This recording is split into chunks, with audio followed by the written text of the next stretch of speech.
నాగర్ కర్నూల్ మాజీ పార్లమెంటు సభ్యులు మందా జగన్నాథం అనారోగ్యంతో చికిత్స పొందుతూ ఈ నెల 12న ఆయన మృతి చెందిన ఘటన మనందరికీ తెలిసిందే. ఎల్బీ నగర్లోని ఓ ప్రైవేట్ ఫంక్షన్ హాల్లో ఆయన దశదిన కర్మను వారి కుటుంబ సభ్యులు సాంప్రదాయ పద్ధతుల్లో నిర్వహించారు.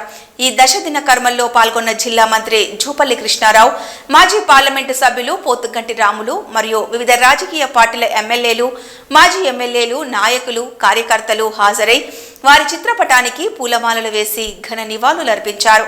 ఈ సందర్భంగా మంత్రి జూపల్లి కృష్ణారావు, మాజీ పార్లమెంటు సభ్యులు పోతుగంటి రాములు మందా జగన్నాథంతో కలిసి గత 3 దశాబ్దాలుగా రాజకీయంగా ప్రయాణం చేసిన జ్ఞాపకాలను గుర్తు చేసుకుంటూ వారు మాట్లాడుతూ, మందా జగన్నాథం ఒక బీద కుటుంబంలో జన్మించి ఎన్నో అష్టకష్టాలను ఎదుర్కొంటూ ఒక్కొక్క మెట్టుగా పైకెదుగుతూ పై చదువులను అభ్యసించి డాక్టర్గా ఎంతో మందికి వారి వైద్య సేవలను అందిస్తున్న సందర్భంలో ఆనాటి TDP party CM Nara Chandrababu Naidu పిలుపు మేరకు 1996లో టీడీపీ పార్టీలో చేరి 3 సార్లు టీడీపీ పార్టీ నుండి, ఒకసారి కాంగ్రెస్ పార్టీ నుండి వరుసగా 4 సార్లు పార్లమెంటు సభ్యులుగా ఎన్నికై నాగర్ కర్నూల్ పార్లమెంట్ నియోజకవర్గం ప్రజలకు ఎన్నో సేవలు అందించారని, అదేవిధంగా ఆనాటి తెలంగాణ ఉద్యమంలో వారి పాత్ర ఎంతో ఉందని, వారు కలిసి పనిచేసిన జ్ఞాపకాలను గుర్తు చేసుకుంటూ వారి సేవలు మరువలేనివని కొనియాడారు.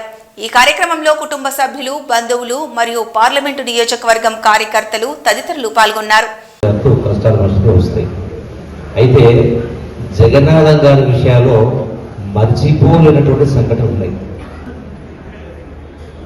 గొప్ప వ్యక్తి, ఒక డాక్టర్గా సేవలు అందించి రాజకీయ రంగం ప్రవేశించి సందర్భం ఏదైనా, అంశం ఏదైనా, వ్యక్తులు ఎవరైనా కూడా నిక్కచ్చిగా మాట్లాడి అంశం పట్ల పోరాడేటువంటి తత్వం ఉన్న వ్యక్తి. నేను చూసిన, జిల్లాలో చూసినాను, జిల్లా రాజకీయాలు చూసినాను, రాష్ట్ర రాజకీయాలు చూసినాను. రెండవది, మరి ముఖ్యంగా నిష్ణాతులు. ఏది సందర్భం వచ్చినా కేంద్ర స్థాయిలో కానీ, రాష్ట్ర స్థాయిలో కానీ ప్రజాస్వామ్యం పట్ల డ్రాఫ్టింగ్ అనేది, అంటే సబ్జెక్టు పైన పూర్తి అవగాహన ఉన్నటువంటి లక్ష్య సాధన కోసం చాలా హై స్కిల్స్ డ్రాఫ్టింగ్, గొప్పగా డ్రాఫ్టింగ్ చేసే వ్యక్తి.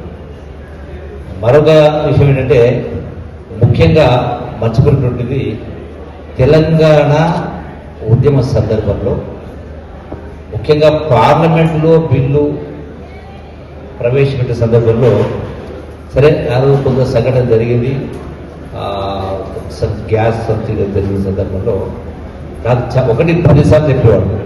పేపర్ స్ప్రే చేసిన సందర్భంలో ఆ బిల్లు పాస్ కావాలనే తపనతోటి అందరికంటే ఎక్కువ కొట్లాడి ఆ గ్యాస్ యొక్క పెప్పర్ స్ప్రే ఫర్దర్ ముందు పోకుండా అడ్డుకున్నటువంటి వ్యక్తి మందా జగన్నాథ్ గారు.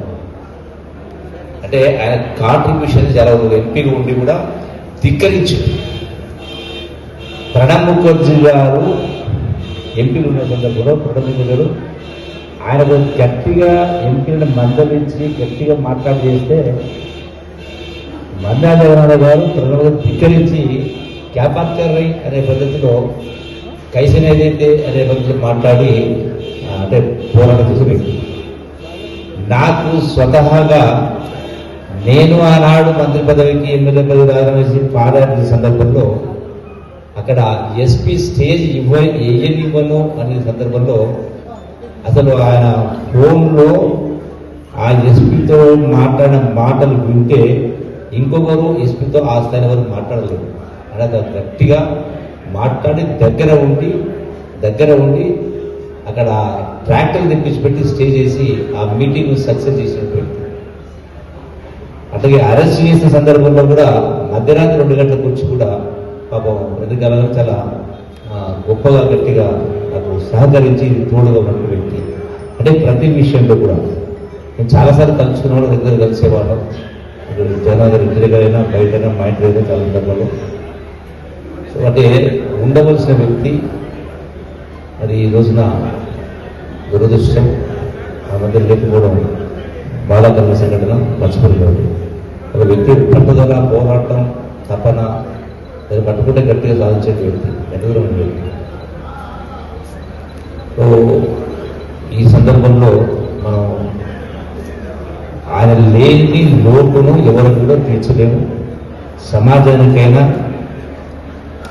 జగన్ గారు ఒక దళితులకు సంబంధించే కాదు, అన్ని వర్గాల పట్ల, దళితుల పట్ల, అన్ని వర్గాల పట్ల, దళితులకు మేలు చేయాలని బీసీ అంటే అన్ని వర్గాలు కూడా సమస్య పరిష్కారం